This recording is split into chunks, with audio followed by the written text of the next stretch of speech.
हम लाते हैं top news, आपके फेवरेट टॉक शोज और अनलिमिटेड एंटरटेनमेंट सिर्फ यूट्यूब पर। अगर आपने अभी तक हमारा चैनल सब्सक्राइब नहीं किया तो अभी सब्सक्राइब करें और बेल आइकॉन को क्लिक करके हमारी लेटेस्ट वीडियोस के बारे में अपडेट जानें।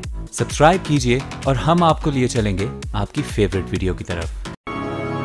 बिस्मिल्लाहिर्रहमानिर्रहीम, अस्सलाम वालेकुम नाज़रीन, मैं हूँ आसमा शराजी। प्रोग्राम है फैसला आपका। हमारा जो आज का प्रोग्राम है वो ज़ाहिर है कि पाकिस्तान की जो करंट सिचुएशन है पॉलिटिकल भी और उसके साथ साथ बाकी चीज़ें उसके ऊपर होगा। DGISPR ने आज एक बड़ी धुआंधार प्रेस कॉन्फ्रेंस की है, सिक्योरिटी के कॉन्टेक्स्ट में थी ये प्रेस कॉन्फ्रेंस, लेकिन इसमें बहुत सारे सवालात के जवाब दिए जो कि सियासी सवालात थे और उनके जवाब भी दिए। हाल ही में जो एक ब्रीफिंग हुई थी आर्मी चीफ की चंद सीनियर सहाफ़ियों के साथ, उसके अंदर कुछ बातें हुई जिसको कि बहुत मुख्तलिफ अंदाज में गो कि ऑफ द रिकॉर्ड थी, लेकिन उसको ऑन द रिकॉर्ड भी किया गया और बहुत जगहों पे उसको इस तरह से पेश किया गया कि उसका कॉन्टेक्स्ट बिल्कुल डिफरेंट था। कुछ क्लैरिफिकेशन उसके ऊपर आई है। कल हमने इंटरव्यू किया था जनाब इमरान खान साहब को भी, उसमें भी बाजवा डॉक्ट्रिन, चूँकि इसके ऊपर बहुत लिखा बोला जा रहा है, उसके ऊपर हमने सवाल किया था उनसे कि उनके नज़दीक क्या है, जिस पर उन्होंने कहा था कि अगर कुछ भी ऐसा हो कि अदलिया और पाकिस्तान मुस्लिम लीग नवाज अदलिया के ऊपर चढ़ाई करे तो फिर फौज अदलिया के साथ खड़ी होगी। ये इंटरप्रिटेशन खान साहब ने बाजवा डॉक्ट्रिन की दी थी। आज जो DGISPR हैं उन्होंने टोटली इस बाजवा डॉक्ट्रिन की तफसीर को, तशरीह को और इसके अलावा जो इससे पहले तशरीहात आती रही हैं उसको मुस्तरद किया है। और जो उन्होंने कहा वो मैं आपको सुनवाना चाहती हूँ बाजवा डॉक्ट्रिन के हवाले से, ताकि कोई भी जो पॉलिटिकल पार्टी है वो आगे जाके और जो इदारे हैं और ख़ास करके जो मीडिया पर्सनस हैं वो बाजवा डॉक्ट्रिन को गलत लफ्जों में ना लें। उन्होंने क्या कहा, जरा सुनिएगा। Army has to do nothing with the NRO। एक सिस्टम के तहत चीजें चल रही हैं। प्लीज अंडरस्टैंड कि 2018 एक इलेक्शन ईयर है, इसमें बहुत सारी इलेक्शन एक्टिविटी होगी, पॉलिटिकल एक्टिविटी होगी। मीडिया से इंटरेक्शन हुआ तो जो उसमें बातचीत हुई वो सब ने लंप करके तो उसको बाजवा डॉक्ट्रिन का सब ना दिया। That interaction has nothing to do with Bajwa doctrine. Bajwa doctrine so to say जो है वो सिक्योरिटी से लेंस है, पाकिस्तान में अमन को बहाल करने के लेंस से है, उसको आगे ले जाने के लेंस से है। ना उसमें कोई 18th अमेंडमेंट का जिक्र है, ना उसमें कोई जुडिशरी का जिक्र है।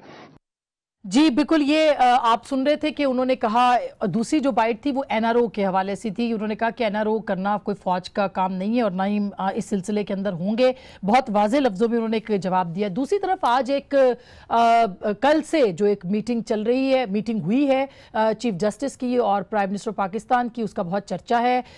ये कहना चाहिए कि एक मुलाकात हुई लेकिन कई कहानियाँ जो है वो उससे वाबस्ता, बहुत सारे लोग इसके बारे में बहुत सी राय दे रहे हैं। गोके का अलामिया आया और बहुत ही वाज़ेह अलामिया आया कि इसका कोई ताल्लुक नहीं है किसी भी और चीज़ के साथ। और अलामिया के अंदर ये कहा गया कि अटॉर्नी जनरल की दरख्वास्त के ऊपर जो है, जो कि वज़ीर आज़म चाहते थे, ये मुलाकात हुई और मुलाकात को होना था, लेकिन उसमें वज़ीर आज़म ने अदालती निज़ाम की बेहतरी में मुआवनत फराहम करने की दिलचस्पी जाहिर की। यानी कि बिल्कुल ही एक नॉन पोलिटिकल एजेंडा था जिसके ऊपर बात हुई, लेकिन उस पर काफ़ी ज़्यादा अफवाहें इस वक्त भी इस्लामाबाद के अंदर गर्म है, हम उसके ऊपर नहीं जाएंगे। खुर्शीद शाह साहब ने जो कहा वो मैं आपको जरूर सुनवाना चाहती हूँ, जरा सुनिएगा उन्होंने इस बारे में क्या कहा। ये मुलाकातें होनी चाहिए मगर उसके टाइमिंग होते हैं, हर चीज़ के टाइमिंग होते हैं, हर फैसले का टाइमिंग होता है। कोई फैसला आज करो उसका रिजल्ट एक होता है, कोई फैसला आप थोड़े दिनों के बाद करो उसका रिजल्ट और होता है। ये मेरा एक्सपीरियंस है जो बोल रहा है।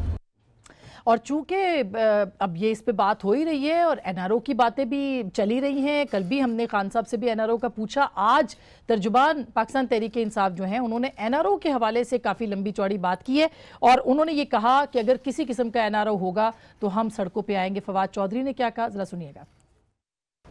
हम नवाज शरीफ और उनके ख़ानदान को किसी भी किस्म की डील ऑफर करने या उस डील के ऊपर अमल दरामद करने में सख्त मुज़ाहमत करेंगे।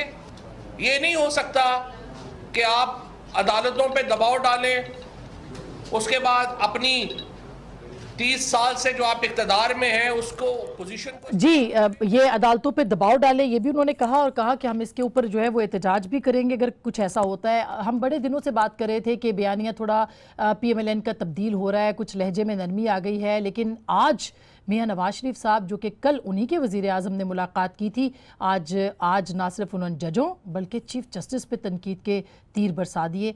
क्या कहा है मियां नवाज शरीफ ने, ज़रा वो भी सुन लीजिए। तो मैं समझता हूँ कि ये मुकदमा बदगुमानी का नहीं है, ये एक सियासी नहीं बल्कि एक फ्रॉड है ये केस, और ये फ्रॉड मेरे साथ हो रहा है और मेरी फैमिली के साथ हो रहा है, और इस फ्रॉड में बहुत सारी कुव्वतों का हाथ है। और ये मुकदमा भी आप जानते हैं कि हमारे सियासी मुखालफीन ने दायर किया, और फिर जिस तरह की सियासी जुबान उस बेंच ने इस्तेमाल की है हमारे खिलाफ, वो आज वो साबित हो रहा है कि ये सब कुछ सियासी है। सियासी पॉलिटिकल पार्टीज एक्ट को स्ट्राइक डाउन करके ख़त्म करके मुझे मुस्लिम लीग की सदारत से उतारा गया, और उसके बाद फिर जो एग्जीक्यूटिव का जो रोल है, जो हुकूमत का है, वो भी चीफ जस्टिस साहब के सो मोटो एक्शनों ने उसको भी अपने काबू में ले लिया है। जो मैं समझता हूँ कि चीफ जस्टिस साहब को जो काम नहीं करना चाहिए वो नहीं करना चाहिए, जो करना चाहिए वो ये है जो मैं आपको बता रहा हूँ। सियासी मुकदमा है और फ्रॉड है, और साथ में ये भी कहा कि चीफ जस्टिस साहब को जो भी सो मोटो हैं वो अपना काम ये नहीं करना चाहिए, वो इस पे नहीं करना चाहिए। बहरहाल क्या होगा खाका पेश मंजर, हम इसके ऊपर ज़रूर बात करेंगे। हमारे साथ मौजूद है जनरल अमजद शुएब साहब, सर बहुत बहुत शुक्रिया। हमारे साथ मौजूद है माइज़ा हमीद साहिबा, रुकन कौमी असम्बली हैं, पाकिस्तान मुस्लिम लीग नवाज से इनका ताल्लुक है, बहुत शुक्रिया। हमारे साथ हैं जनाब मोहतरमा रुबीना खालिद साहिबा, सेनेटर हैं, नौमंतखब सेनेटर हैं, बहुत बहुत मुबारक और बहुत शुक्रिया। और last but not least Ali Zaidi साहब, पाकिस्तान तहरीक इंसाफ के सीनियर वाइस प्रेसिडेंट, हमें कराची से ज्वाइन कर रहे हैं। आपका बहुत बहुत शुक्रिया।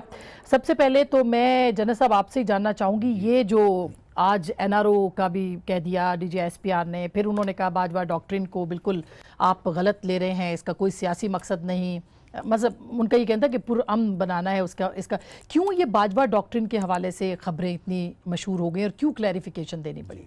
बिस्मिल्लाहिर्रहमानिर्रहीम। मैं दोनों चीज़ों पे बात करता हूँ। पहली बात तो ये है कि एनआरओ मीडिया की एक इख्तरा, मीडिया ने ये किया। आपको याद है कि जो एनआरओ पुराना था वो जनरल मुशर्रफ ने दिया था, और जनरल मुशर्रफ एक डिक्टेटर की हैसियत से मुख्तार कुल थे उस वक्त, वो सब कुछ कर सकते थे बिल्कुल, लेकिन उसके बावजूद वो एनआरओ बाद में अदालतों ने स्ट्राइक ऑफ कर दिया। इसका मतलब ये है कि एनआरओज़ की कानूनी हैसियत भी नहीं है, क्योंकि हमारे पास प्रेसिडेंस मौजूद है कि अदालत ने एनआरओ को ख़त्म किया, और आज भी अगर कोई एनआरओ करने की कोशिश करे तो अदालतें ख़त्म करेंगी, लोग चले जाएंगे अदालतों में। दूसरी तरफ ये है कि एनआरओ किससे किया जाए। आर्मी कतन उसका कोई इख्तियार नहीं, और वो बारहा कह चुके हैं कि जी ये अदालतें जाने और आप जाने, ये फैसला करें आप। और अदालतें बजाते खुद इस केस को, वो 5 जजेस वाला जो बेंच है वो उसमें बहुत सारा मटेरियल देख के तो सामने ला चुका है, और मेरा नहीं ख्याल कि अब इस पोजीशन में वो मौजूद हैं कि एविडेंसेस सामने रख के तो वो इसको किसी तरह ख़त्म कर दें। लोग लिंक कर रहे हैं इनको जो चीफ जस्टिस से कल मुलाकात हुई हमारे प्राइम मिनिस्टर की। मैं नहीं समझता कि उस मुलाकात में कोई इस तरह की बातचीत, क्योंकि चीफ जस्टिस मेरा नहीं ख्याल कि इस पोजीशन में है कि वो ऐसी बातें करें या बिल्कुल नहीं है, बिल्कुल नहीं है। हाँ। लेकिन ये ज़रूर है कि टाइमिंग गलत है। अच्छा, आप भी ये समझते हैं कि ये टाइमिंग, क्योंकि इससे चहमगोइयाँ शुरू हो गई ना। अभी आपने फवाद चौधरी का क्लिप सुनवाया, और भी बहुत सारे लोग इस तरह की बातें कर रहे हैं। हम ये क्यों कर रहे हैं, क्यों क्वेश्चन कर रहे हैं इस चीज़ को? उसकी वजह इसी यही है कि टाइमिंग, ये आज इस वक्त मुकदमा चूंकि चल रहे थे, अगर ये मुलाकात इस वक्त ना होती तो ये चहमगोइयाँ भी ना होती। अब मैं आप कह रहे हैं कि ये सोल रीजन है जिसकी वजह से मेरा ख्याल है कि ये इस वजह से। इसके ऊपर रुबीना साहिबा, चूंकि वो डॉक्ट्रिन वाला किस्सा फिर आप मैं बात वो मैं करती हूँ उसके ऊपर, वो काफी तफसीली बात होने वाली है। रुबीना, जब गिलानी साहब मुलाकात के लिए, वैसे तो इफ्तिखार चौधरी साहब खुद उनसे मिलने के लिए आए थे, वो भी मिले थे और जजों की तैनाती के हवाले से मिले थे, मिलना कोई बुरी बात तो नहीं है, लेकिन खुर्शीद शाह साहब ये कह रहे हैं और आपकी पार्टी के और भी बहुत से लोग कि शायद टाइमिंग गलत है, और तस्दीक की है जनरल साहब ने भी। किस तरह से टाइमिंग आपके ख्याल में गलत है? इदारों के डायलॉग की बात तो खुद रज़ा रब्बानी साहब भी करते रहे हैं। देखिए, बिल्कुल आपने सही फरमाया कि गिलानी साहब भी मिले थे, लेकिन चूँकि इस वक्त जो हालात हैं और जो इस वक्त चल रहा है मामला, जो टेंशन भी चल रही है हुकूमत के दरमियान और मुकदमात के लिहाज से अदलिया के दरमियान एक तनाव की कैफियत है, और खुर्शीद शाह साहब ने बिल्कुल दुरुस्त कहा कि जो टाइमिंग है वो ऑफ क्रूशल इम्पोर्टेंस होती है। अब देखिए ना, एक अगर मरीज़ है आसमा, तो उसको किस टाइम पे कौन सी दवा देनी है, वो अगर डॉक्टर इधर से उधर हो जाए तो देन यू कैन मतलब उसकी आप कैजुअलिटी करवा सकते हैं मरीज़ की। तो मेरे हिसाब से शाह साहब का जो बयान है वो इसी ये जो मर्ज का इलाज आप कह रही हैं कि अगर बहुत उसका गलत इलाज हो रहा है और टाइम गलत बर वक्त इलाज नहीं है, मेरे ख्याल में टाइम गुजर चुका है इलाज करने का, और वो इलाज जब करना चाहिए था उस वक्त नहीं किया गया। तो अब बिल्कुल मर्ज है क्या बाय द वे? देखिए मर्ज तो ये है कि मैं इस मर्ज जो है वो ये है कि आपने पार्लियामेंट को जितना, उसकी सुप्रीमेसी को जितना नुकसान इस प्रेजेंट गवर्नमेंट ने पहुंचाया है अपने दौरे हुकूमत में, वो ये मर्ज है या अदलिया से रिलेटेड? क्योंकि आप मीटिंग की बात देखिए आप मैं मीटिंग से ही रिलेटेड है ना।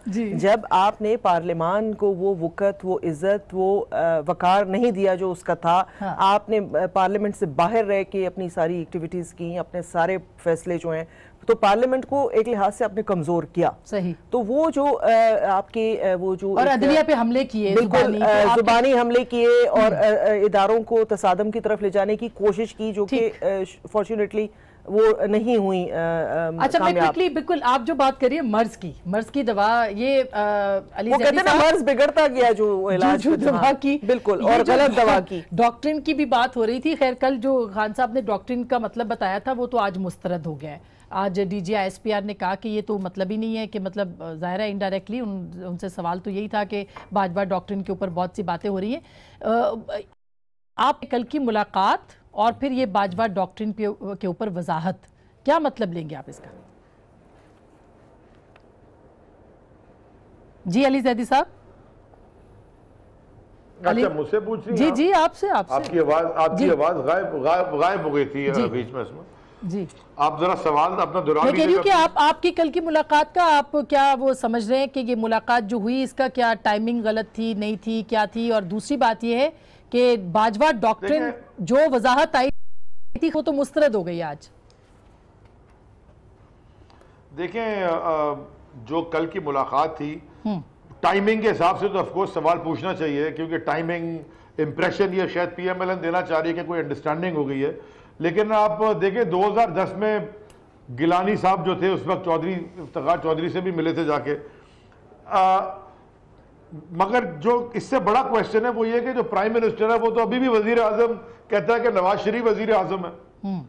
तो ये जाके प्रेसीजर से मिल रहा है, वो कह रहा है मेरा दिलों का वजीर आजम है, और वो जिनको वो दिलों का वजीर आजम कह रहे हैं उन्होंने 22 जाली डॉक्यूमेंट जमा कराए हुए हैं, जिन्होंने पकड़े 22 डॉक्यूमेंट्स आर फोर्ज्ड। सो अब मेरे ख्याल में कौम को एतमाद में लें, कम से कम असेंबली में आके और बताएं कि जी क्यों मुलाकात हुई, तो ये मसला खत्म हो जाएगा। अगर ये नहीं बताएंगे तो फिर इस तरह की हाँ नहीं, आज PTI ने मुतालबा किया है कि नेशनल असेंबली का सेशन बोला जाए, लेकिन आपने जो 22 डॉक्यूमेंट्स की बात की है वो 22 डॉक्यूमेंट्स तो अभी तक अदालत के पास हैं, और आज तो वाजिद ज़िया साहब जो है हर बात का जवाब ना में देते रहे। वो किलिबरी फॉन्ट के जो डॉक्यूमेंट थे, हाँ। अच्छा आप चले डॉक्यूमेंट को तो छोड़ दें, हाँ। वो कोर्ट डिसाइड करेगा। आप वो टेप चला दें कि मेरे और मेरे अम्मा के ना अब्बा के ना भाइयों के ना दादा के कोई अपार्टमेंट नहीं थे, और फिर वो चला दें कि सारे अपार्टमेंट अल्हम्दुलिल्लाह माशाल्लाह अल्लाह के फजलो करम से हमारे। देखिए ना अस्मा, जितना भी ट्विस्ट कर लें ये सामने आ जाएंगे। अभी ठीक है, ये केस नैब में चला गया है, हाँ। इनके पास नैब में कुछ देने को नहीं है। they've lied on TV, they've lied on the floor of the parliament में झूठ बोला है। अच्छा ये 22 डॉक्यूमेंट्स पे मैं जवाब ले लूं, मैं 22 डॉक्यूमेंट्स पे जवाब ले लूं अली ज़ैद साहब। अच्छा जी जी जी भाई साहब जवाब दे देते हैं। इंटरप्ट नहीं करना चाहती अली ज़ैदी साहब को, क्योंकि वो समझते हैं वो बहुत पढ़े लिखे हैं, नहीं तो वो कहते हैं कि अनपढ़ लोगों के साथ वो बैठना नहीं चाहते, तो पहले भी उन्हें कहा, तो मैं इसलिए इंटरप्ट नहीं कर रही थी। मैंने कुछ कहा ही नहीं है ज़ैदी साहब। अच्छा मैं बात, वो फॉर्जिंग की बात हो रही है कि फॉर्ज किए गए, तो क्या आप समझती हैं वाजिद ज़िया साहब ने आज जवाब दिए नहीं दिए? क्योंकि स्टील मिल्स के ऊपर उनसे सवाल थे ज्यादातर। आसमा, पहले तो मैं कहना चाहूँगी कि इमरान खान साहब हवा में जब तीर जो है वो छोड़ते हैं उसके बाद उनको पता नहीं होता वापस आके उनको ही लग जाना है, क्योंकि आज जो आपको पता ही है कि जो प्रेस कॉन्फ्रेंस हुई उसमें बिल्कुल ही डिनाई कर दिया, तो इसलिए इस तरह के झूठ नहीं बोलने चाहिए जिससे जो है वो बैकफायर किए जाएं, जिस वजह से इमरान खान साहब को यू टर्न का बार बार लकब दिया जाता है। दूसरी बात यह है, देखें कि आज आपने जो DG ISPR की प्रेसर आपने सुना भी देखा भी, उसमें आपने जो ऑब्जर्व किया होगा वो सबसे इम्पोर्टेंट बात थी कराची का अमन और सिंध का अमन। तो अगर आप वो गवर्नमेंट को भी क्रेडिट दे दें तो मेरा ख्याल है कि एक अच्छा फैक्टर है, और उन्होंने भी दिया। एंड आई थिंक एक बहुत इंपॉर्टेंट फैक्टर है कि जहाँ पे भत्ताखोरी और जो है हर रोज जो है कोई ना कोई ऐसा वाकया होता था कि इंसान सड़क पे नहीं आ सकता था, वहां पे पीएसएल का मैच हुआ। अच्छा, और इतना बड़ा अब मैं आपको उस तरफ जा रही हूँ, दस्तावेजात जो कि मरियम मैं उस तरफ आ रही हूँ जी। कोई हम भाग रहे हैं, हम तो रोज जाते हैं कोर्ट में, भागने वाले तो जो है वो हवा में तीर छोड़ते हैं। मैं ये समझती हूँ कि देखिए, पहले तो वाजिद साहब ने उनसे पूछा गया, फ्लैट्स का पूछा गया, तो उन्होंने कहा कि मियां मोहम्मद नवाज शरीफ का कोई ताल्लुक नहीं है, हमें कोई दस्तावेज या डॉक्यूमेंट्स ऐसी नहीं मिली जिससे प्रूव हो सके कि मियां साहब का कोई ताल्लुक है। फिर जो है वो नीलसन एंड नेस्कॉल की बात की गई, उस पर भी उन्होंने डिनाई कर दिया। फिर जो दीगर डॉक्यूमेंट्स हैं उसकी भी उन्होंने जो है हर बार में जो है वो ना का जो जवाब आया, उससे साफ पता चलता है कि केस के अंदर कुछ नहीं है, क्योंकि उनका नाम पहले भी नहीं था, उनका नाम तो, लेकिन मरियम बीबी का नाम है नहीं, वो भी दूध का दूध पानी का पानी हो जाएगा। पहले तो आज जब ये बात इस बात पे जरा की गई तो उस बात पे हमें तो कहा गया था कि सबूतों के अंबार हैं, वहां पे जो है संदूक पड़े हुए हैं, लेकिन जब आपसे सवाल किए जाते हैं तो आप बार बार कहते हैं कि हमें जो है पानी की जरूरत है, हमें पसीने आ रहे हैं, हमारी तबीयत खराब हो रही है। तो वो तो ऐसे इंसान को माजरत के साथ होता है जो जरा थोड़ा उसको पता हो कि वो जो है अपनी बात जो है वो मिसस्टेट कर रहा है। दूसरी तरफ अगर आप मियां साहब की बॉडी लैंग्वेज देखें, बाहर भी देखें और अंदर भी देखें, आसमा वो कॉन्फिडेंटली बैठे हुए हैं और सुकून से बैठे हुए हैं। लेकिन अगर बॉडी लैंग्वेज पे होने लगे तो फैसले नहीं हो रहे थे। जो उनको बादशाहों की तरह पेश करा रही थी। नहीं, वो कौन उनको बादशाहों की तरह लेके आ रहे। मैं तो हैरान हूँ, बाहर आके कहीं वो तो मुझे जनरल साहब ये बता दें कौन सा ऐसा जनरल है जो ऐसे अदालत के सामने पेश हुआ है कभी? आप मुझे ये भी बता देना। आप एक prime minister, elected prime minister, उसको आपने पहले डी-सीट किया और उसके बाद आपके पास सबूत भी नहीं है प्रूफ करने के लिए कि वो गिल्टी है। एक और बात ये कहना चाहूंगी कि हमारी इंस्टीट्यूशंस के साथ कोई लड़ाई नहीं है। हमने जो अदलिया का फैसला है, अगर मियां साहब उसको क्रिटिसाइज कर रहे हैं तो वो राइटली क्रिटिसाइज कर रही है, जजों के नाम ले रहे हैं। आज उन्होंने चीफ जस्टिस का सुओ मोटो के ऊपर नहीं, बात ये कि अगर उन्होंने ये कहा कि अदलिया का जो किरदार है जिसमें वो ये है कि जो फैसले निपटाने चाहिए तो फैसले निपटाने चाहिए, उनको एज एन इंस्टीट्यूशन अपना काम करना चाहिए, उनको सुओ मोटोज नहीं लेने चाहिए। मैं जनरल साहब, आपको याद होगा शायद कि जब ये सुओ मोटो के ऊपर 184(3) की तरमीम की बात हो रही थी, 18वीं तरमीम के अंदर पीपल्स पार्टी ने जोर लगाया कि ये हो पीएमएलएन स्टैंड खड़ी रही कि नहीं, हम नहीं इसको छेड़ने देंगे। लेकिन बात शुरू मैं समझता हूँ उस वक्त पीएमएलएन का स्टांस दुरुस्त था, लेकिन आज चूंकि मफादात मुख्तलिफ हैं तो आज स्टांस आपको बदलता नजर आ रहा है। वो मियां साहब ने हर चीज में किया। पीपल्स पार्टी गलत थी सर। अच्छा, उन्होंने वो हर चीज में ये किया है कि यूसुफ गिलानी का वाला मामला उस वक्त ठीक था, अदालतों का उनको सिर्फ सियासी जमातें गलत होती हैं। नहीं, ये बात नहीं है, गलत हर कोई कर सकता है गलती, लेकिन चीज ये मैं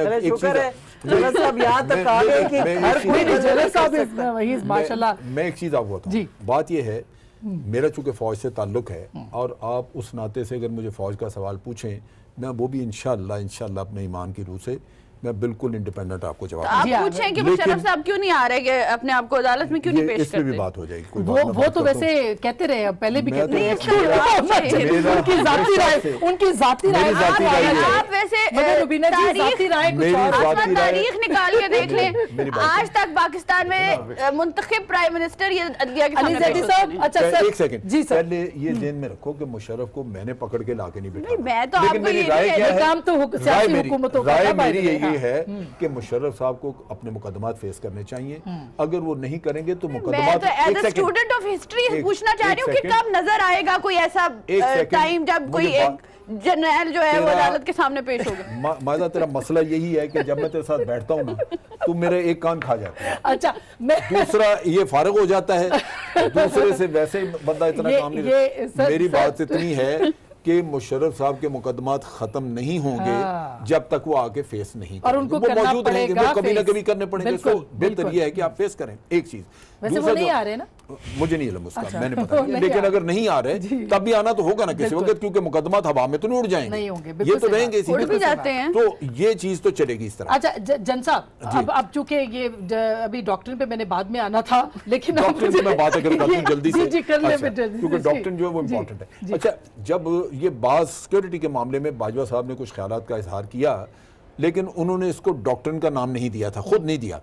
हुआ ये कि इंग्लैंड में, लंदन में एक थिंक टैंक जिन्होंने पेपर लिखा और उसका हेडिंग ये था कि बाजवा डॉक्ट्रिन, और वो अमेरिका इनसे मजीद कुछ नहीं निकलवा सकेगा because of the Bajwa doctrine, वो नाम वहां पे दे दिया। और उसमें क्या था, और DGISPR ने फिर एक इंटरव्यू में उसका जिक्र कर दिया, उसके बाद एक अखबार ने वो फिर लोगों ने पकड़ लिया। हालांकि GHQ ने खुद इसको डॉक्ट्रिन के तौर पे नहीं पेश किया, दुनिया ने किया, और उन्होंने कहा जी डॉक्ट्रिन ये है कि अमेरिका को कह दिया गया है कि नो मोर, अब आपका काम है डू मोर। अमेरिका को ये कह दिया गया है कि जो खतरात पाकिस्तान को, अफगानिस्तान से हैं, आप उनको खत्म करें। तो अली ज़ैदी साहब, हमने उसको फिर मतलब हमने उसको और तरह से ले लिया ना, वो सिक्योरिटी डॉक्ट्रिन के तौर पे, और वो क्यों लिया गया, वो थिंक टैंक्स ने पेश किया उसको। देखिए बात ये है कि हर एक की अपनी विश लिस्ट है, वो हर चीज को अपनी उस विश लिस्ट के मुताबिक जो है उसको उस फ्रेमवर्क में डाल देता है। तो मेरे ख्याल में ये जो हमारी ख्वाहिशें हैं वो तो लामहदूद हैं और उनकी कोई इंतहा नहीं है। तो हर चीज़ को अगर अपनी ख्वाहिश के मुताबिक न देखा जाए और उसको उन टोटलिटी देखा जाए तो ये कंफ्यूजन्स क्रिएट नहीं। मतलब आपके ख्याल में भी ये सिर्फ विश लिस्ट है, ये इसीलिए क्लैरिफिकेशन देनी पड़ी थी? देखिए मतलब उन्होंने अपने तौर पे अपने ऊपर, इनके लीडर हैं with all respect, Imran Khan साहब इनके लीडर हैं, बड़ी जमात के लीडर हैं विद ऑल रिस्पेक्ट, लेकिन उनकी एक ख्वाहिश है वो कि किसी तरीके से इक़्तिदार तक पहुंचने की। मायजा बड़ा मजा ले रही है, कसम खुदा की। रुबीना आप बात करिए, जनरल साहब मायजा बड़े के जी देखे। अच्छा ज़ैदी साहब, मैं आपसे पूछती हूँ, मगर मुझे एक ब्रेक लेनी पड़ी है, मैं ख्याल है ज़ैदी साहब को मेरी आवाज़ भी जा रही है। एक छोटी सी ब्रेक के बाद उन्हीं से पूछेंगे। इतनी र्यूमर्स और इतनी बातें, देखिए ये तो मीटिंग्स होती रहती हैं और इदारों के बीच में तो मुलाकातें सरबराहों के होनी चाहिए, मगर आज जो फवाद चौधरी साहब NRO की बात कर रहे हैं, कल हमारे इंटरव्यू में भी खान साहब ने NRO की बात की है कि वो नहीं होने देंगे। आपको क्या लगता है, कोई NRO है? तरदीद तो आ गई। अस्मा, पहले आपके सवाल से आपको मेरी आवाज आ रही है? जी आ रही है। मैं जरा दो बातें क्लियरली कर दूं। ठीक। ये हमेशा ये नैरेटिव बिल्ड करने की कोशिश की जाती है, जरा ये एको प्लीज ठीक कर दें आज आपके शो में। जी, I can hear myself. जी। अच्छा, पहली बात यह कि जो मुशर्रफ की ये बात करते हैं, मुशर्रफ को चौधरी निसार जो कि उस वक्त इंटीरियर मिनिस्टर थे, उनकी प्रेस कॉन्फ्रेंस का क्लिप निकाल के चला दें। उनका क्लियर कट उन्होंने कहा है कि जनाब चौधरी निसार को हुकूमत की अपना मुशर्रफ को हुकूमत की परमिशन से बाहर भेजा गया, वरना कोई मुशर्रफ ऐसे नहीं था कि जहाज में बैठ के चला गया। इनके पास हुकूमत थी, इनके नाक के नीचे से इनकी परमिशन से गया। तो ये अगर आके किसी के ऊपर डाल दें, अमजद शुएब साहब पर डाल दें या बाजवा पे डाल दें या पिछले किसी जनरल पर डाल दें, इनकी हुकूमत में गया, इनकी इनकॉम्पिटेंस है, इनकी इनकेपेबिलिटी है कुछ करने की। तो ये किसी और के ऊपर कीचड़ ना उछाले, क्योंकि कीचड़ इन्हीं पर चल रही है। और दूसरा, आप सारा दिन नैब के कोर्टों की और केसों की और बात करते रहे, अवाम को एक बात क्लियर कट समझ आती है कि वो शहजादी मरियम टीवी के ऊपर बोल चुकी है कि मेरा तो कुछ भी नहीं है, ना मेरे अब्बा का, ना मेरे चाचे का, ना मामे का, और बाद में इनके भाइयों ने उसी टीवी के ऊपर बैठ के कबूल किया कि सब कुछ हमारा है, माशाल्लाह अल्हम्दुलिल्लाह। सो देयरफॉर ये टीवी टॉक शो से फैसला अवाम ने करना है, अदालत ने तो नहीं करना इसके ऊपर फैसला। लेकिन अवाम को तो ये सारों को पता है कि कितने बड़े झूठे हैं। अब आ जाए, अब हो क्या रहा है? हो ये रहा है कि ये जाते हैं बाप और बेटी कन्विक्टेड, जाके न्याय के अदारे से बाहर निकलते हैं, बाहर निकल के शुरू आते हैं जी इमरान खान ऐसा है, इमरान खान ऐसा है। ओ भाई, इमरान खान बैठा हुआ है अंदर, और तीसरी जुडिशरी के ऊपर अटैक कर देते हैं। तीसरी चीज शुरू हो जाते हैं एस्टैब्लिशमेंट पे अटैक। मैं बड़ी देर से आपको सुन रहा था जी, आप जो अपनी कहानी देनी है मेरे बात दीजिएगा। शुरू हो जाते हैं जुडिशरी पे अटैक, शुरू हो जाते हैं एस्टैब्लिशमेंट पे अटैक। दो इनके साइड किक्स हैं, एक वो फजलू है, मौलाना फजलू रहमान। नहीं, ये अली भाई ये थोड़ी सी ये जाती है। अच्छा मेरी बात सुने, ये अचक ज़ई ने जो कल बात की है, एक सेकंड अस्मा, एक सेकंड जी। ये अचक ज़ई ने जो कल बात की है, जिसका वो मेरे क्लिप एक कहीं आ गया चल गया, वो आदमी जो अगर आप वो चलाएं टीवी पे, और मेरे ख्याल में आपके चैनल पे चला भी है, उस आदमी को नवाज शरीफ ने अपने साथ बिठाया हुआ, और साथ बैठा हुआ इधर मियां साहब बैठे हैं, इधर उनकी साहबजादी बैठी हैं, वो आदमी बात क्या कर रहा है? सो देयरफॉर इस तरह की इनके साथ लोग ही इस तरह के हैं। So, ये जो पॉलिटिकल स्ट्रगल में शामिल होते हैं। अच्छा ठीक है अली भाई, लेकिन सवाल वहीं का वही है कि आप जो बात एनआरओ की आप कर रहे हैं, तो आपको क्या एनआरओ की जहां तक क्यों महसूस कर रहे हैं कि एनआरओ है? मैं आप बता देता हूं। हाँ। उसका जवाब मैं आपको एक लाइन में दे देता हूं। ये जो इंप्रेशन देना की कोशिश कर रहे हैं, जो मैंने आपसे पहले भी कहा, ये मीटिंग के बाद कि जी कोई चीफ जस्टिस से मीटिंग हो गई और बड़ा ये इंप्रेशन दे रहे हैं, हम उस इंप्रेशन को डिस्पेल करना चाह रहे हैं पूरी कौम के आगे कि कोई ना एनआरओ होने वाला है, ना कोई अंडरस्टैंडिंग है, ना सुप्रीम कोर्ट को अंडरस्टैंडिंग में पड़ेगा, और ना हम होने देंगे। तो let's be clear on that. अच्छा, तो ये खदशात और जो अपना इनका खौफ है ना, वो उसको जो है एक्सप्रेस कर रहे हैं, क्योंकि उनको लगता है कि शायद किसी ना किसी साहब आपको मैंने इंटरप्ट नहीं किया, फिर अब आप मुझे इंटरप्ट करेंगे, फिर कौन बात कर सकेगा? Let's be real. दूसरा मैंने ये कहना चाहा, मैंने कहना था कि देखिए एक minute, laughter is not the end of an argument or an argument. तो बात सीधी सी है कि मैं ये कहना चाह रही थी, It's the best medicine against people like you, headaches.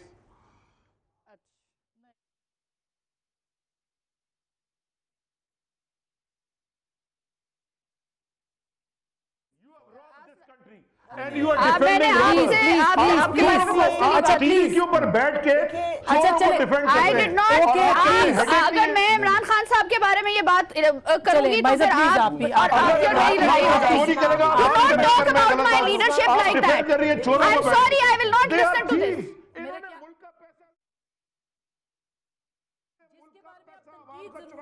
लेकिन इस तरह की जुबान तो मत इस्तेमाल करें ना। आप जो पार्लियामेंट को गालियां देते रहे, वो क्या करते रहे आपके लीडर? अच्छा नहीं, आपसे मैं एक बात करना चाहूंगा।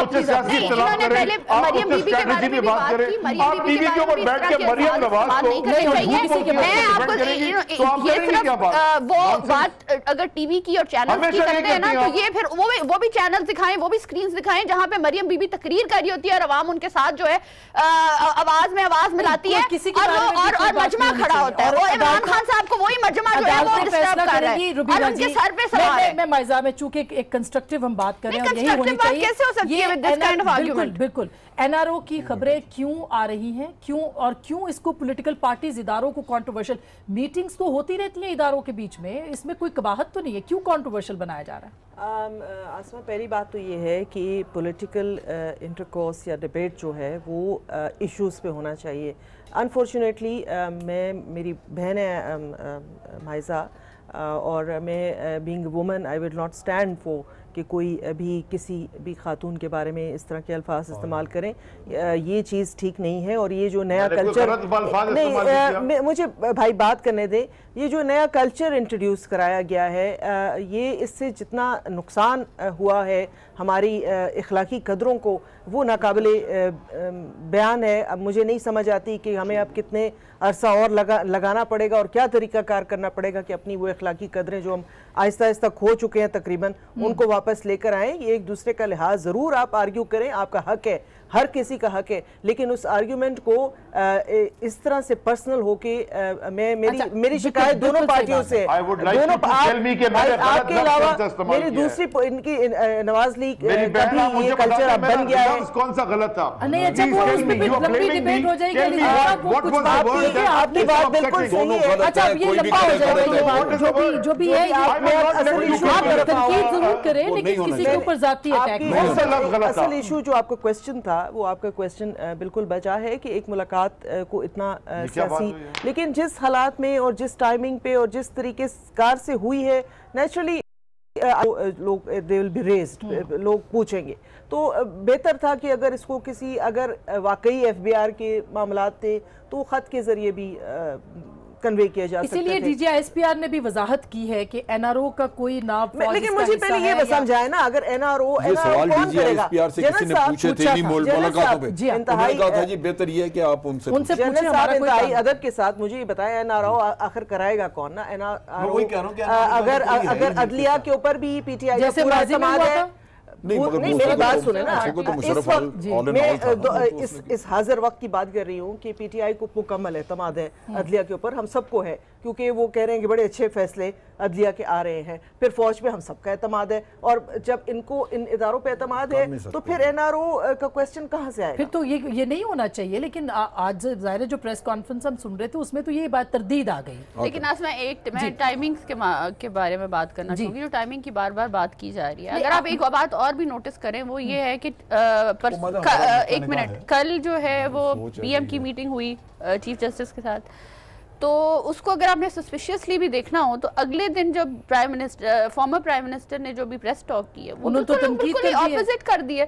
सो अगर उसको उस तरीके से देखा भी जाए तो आई डोंट थिंक ये पॉसिबल है कि कोई किसी किस्म का कनेक्शन बने। किया क्योंकि ये बड़ा अच्छा तासुर जा रहा था कि एक हफ्ते में 1.5 हफ्ते में मरियम बीबी ने तनकीद नहीं की, मामले के मियां साहब ने नहीं की, और आज वो तो उनके जलसे जिस तरह प्लान है वो उसी तरह अपनी बात उन जलसों में करते हैं। और दूसरी बात ये कि देखें मियां साहब का एक नजरिया है और जिस कोई क्रिटिसाइज भी कर रहा है, कुछ लोग जो है ऑब्वियसली एक्सेप्ट भी कर रहे हैं, और कुछ लोगों को ये बॉदर भी कर रहा है कि लोग एक्सेप्ट कर रहे हैं। तो ये नजरिया वो चेंज नहीं करने वाले, बिकॉज उनको, मैं नहीं समझती कि वो इंटरेस्टेड हैं कि वो प्राइम मिनिस्टर की सीट पे आए। वो इंटरेस्टेड हैं कि ये पाकिस्तान में जमहूरियत मजबूत होनी चाहिए और पाकिस्तान के प्राइम मिनिस्टर भी जो है उनका मजबूत होना चाहिए, अवाम की मैंडेट मजबूत होनी चाहिए। जमहूरियत इतनी मजबूत है कि आज इसको कोई फिक्र और खतरा नहीं। तो फिर तो टाइमिंग पे भी इशू नहीं होना चाहिए। उसका सबूत सबसे बड़ा ये है कि नवाज शरीफ साहब जब नाहल हुए तो उन्हीं की पार्टी, उन्हीं का नॉमिनेटेड आदमी, बिल्कुल सारा उसी तरह सिस्टम चलता रहा। वही लोग हैं जो उनकी पार्टी के हैं। बिल्कुल, अगर जमहूरियत डीरेल होती तो फिर ये उनकी पार्टी। लेकिन तलाल चौधरी साहब ने कहा कि वजीर आजम को बताना पड़ेगा काबीना को, और काबीना में खैर अभी तक तो कोई बात ही नहीं हुई इस बारे में कि वो क्यों मुलाकात उन्होंने की। इसका मतलब है कि नवाज शरीफ साहब को भी नहीं पता था कि मुलाकात। ठीक है, पार्टी में हो सकता है किसी को पता हो या ना। मेरी इन्फॉर्मेशन ये है कि नवाज शरीफ साहब को पता था, लेकिन इंडिपेंडेंट भी हो सकता है। मुझे अच्छा गुमान, लेकिन ये मैं समझता हूँ वो खुद अपने ऊपर ये तोहमत नहीं लेना चाहते कि मैं इंडिपेंडेंट। अच्छा, आप इन्फॉर्मेशन की बात करें। मेरी जो इन्फॉर्मेशन है वो ये है कि ये शहबाज शरीफ साहब के कहने पे मीटिंग हुई, और ये नवाज शरीफ साहब जो हैं वो गालिबन इसके हक में नहीं थे। जो मीटिंग हुई है वो, और शहबाज शरीफ साहब क्यों चाहते थे कि मुलाकात हो? और आप वो मेरा अपना ख्याल है कि वो ये डिस्पेल करना चाहते हैं कि भाई हम कोई कन्फ्रंटेशन करना चाह रहे हैं इदारों के साथ। और आपको पता है कि उनका यही रहा है, उनका स्टांस यही रहा है। बल्कि उन्होंने जो पीछे स्पीच की उसमें उन्होंने कहा कि खुदारा ये सारे अदारे, उन्होंने हर अदारे का नाम लिया, फौज का भी, अदालतों का भी, नैब वगैरह, सब मिलके बैठे हैं और अपना को। मेरा अपना ख्याल है कि उनकी सोच ये है कि कन्फ्रंटेशन की फजा खत्म हो जाए, बाकी मामलात हम अपने चलाते रहें। अच्छा, तो मामला मेरा अपना ख्याल है कि ये मामला चलाने का मतलब जो है वो इन्वर्टेड कॉमास में हम अगर लें तो वो मामला कैसे? अली ज़ैदी साहब जी, वो हो सकता है कि उनके ज़हन में कुछ और भी हो, लेकिन ये है कि ये दोगलापन तो मौजूद है ना, कि जहां एक फैसला अदालत कर देती है हुदैबिया के मामले में वो ठीक हो गया, वहां अदालतें बाबा, और जहां खिलाफ आया तो आपने बाबे। लेकिन ये बात तो सवाल तो अपनी जगह पे है अली ज़ैद साहब। कल हमने खान साहब से भी पूछा कि नवाज शरीफ साहब का तो एहतसाब हो रहा है, लेकिन शहबाज शरीफ साहब का तो एहतसाब नहीं हो रहा, जो उन्होंने कहा कि इंशाल्लाह होगा। मॉडल टाउन में भी होगा, हुदैबिया में भी होगा, अभी और केसेस होगा। लेकिन मैं जरा विद ड्यू रिस्पेक्ट हमारी बहन है रुबीना, मैं उनसे पूछना चाहता हूं कि उन्होंने बड़ी आउटरीच शो की कि मैंने जी कोई पता नहीं कौन सा गलत लफ्ज इस्तेमाल कर दिया। मैंने तो कोई गलत लफ्ज किसी के बारे में नहीं कहा। I wish that my sister, हाँ जी, मैं आपने मुझे कहा ना कि जी आपने पता नहीं क्या मैंने कह दिया। मैं आपसे पूछना चाहता हूं, आई विश मेरी आप इतना ही आउटरीच शो करें उस अचकज़ई के ऊपर जो उसने कल बात की है। तभी पीपल्स पार्टी ने उसको नहीं कभी बनाया। अली ज़ैदी साहब देखिए, वो एक पॉलिटिकल पार्टी है, उसकी एक नजरियात है, गलत हो सकती है, आप उस पर तनकीद जरूर करें। पॉलिटिकल पार्टी नहीं, देखिए कुछ कहता रहा है वो काबिल कबूल है ही नहीं। वो शख्स जो कुछ कहता रहा है वो किसी शक्ल में काबिल कबूल नहीं है। बिल्कुल सही है, लेकिन देखिए बात ये कि अगर नवाज शरीफ साहब के साथ खड़ा हो जाए, नवाज शरीफ साहब कहे मैं नजरियाती हो गया हूँ, मैं समझता हूँ ये it's a derogatory thing for him. नहीं, हमें इस चीज का इतराज, नजरियाती होने में तो कोई मसला नहीं। ये नजरिया है जो अचकज़ई का नजरिया, वो नजरिया है। नवाज शरीफ साहब को नवाज शरीफ का जो नजरिया है वो तो आवाम जानती है, आवाम सारी दुनिया के सामने उनके नजरिया में, हम भी आवाम में बैठे हैं, अगर आवाम एक्सेप्ट कर रही है ना नवाज शरीफ की स्ट्रगल और नजरिया, पख्तूनिस्तान अगर नजरिया है नहीं वो तो हम भी उन्होंने तो पॉलिटिकल स्ट्रगल की बात की है ना। पॉलिटिकल स्ट्रगल जो है जो पॉलिटिकल पार्टीज करती हैं जमहूरियत के लिए, उसमें तो कोई आई थिंक दो राय नहीं है। अच्छा, वैसे अली ज़ैद साहब आपने बड़ी खूबसूरती से जो प्रोग्राम है ना वो अचकज़ई साहब की स्टेटमेंट पे और इम्पोर्टेंट बात करना चाहिए। आज मियां साहब ने एक बहुत इंपॉर्टेंट बात की, हमने कहा कि मेरे केसेस जो हैं वो तो स्ट्रांग नहीं है इतने, ना आपको सबूत मिल रहे हैं, तो फिर आप मेरे ऊपर एओबी आएगा बना लें, हज स्कैंडल बना लें। आज वैसे उन्होंने कल पीपल्स पार्टी खुश थी कि मेमो गेट के ऊपर उन्होंने कहा कि गलती की और आज तंज कर दिया नवाज शरीफ साहब ने पीपल्स पार्टी के ऊपर। कह रहे हैं कि भाई सबूत ही नहीं है, तो अगर सबूत बाय द वे वो भी मुकदमात अभी चल रहे हैं उनके ऊपर भी, अभी अगर जो बोएंगे वही काटेंगे ना, अगर जो बोया गलत है तो कटेगा भी वही। अच्छा अली ज़ैदी साहब, ये अपना नवाज शरीफ साहब ने आज पीपल्स पार्टी कल मेमो गेट के ऊपर कहा, आज उन्होंने पीपल्स पार्टी के खिलाफ बात कर दी, तो ये तो फिर देखें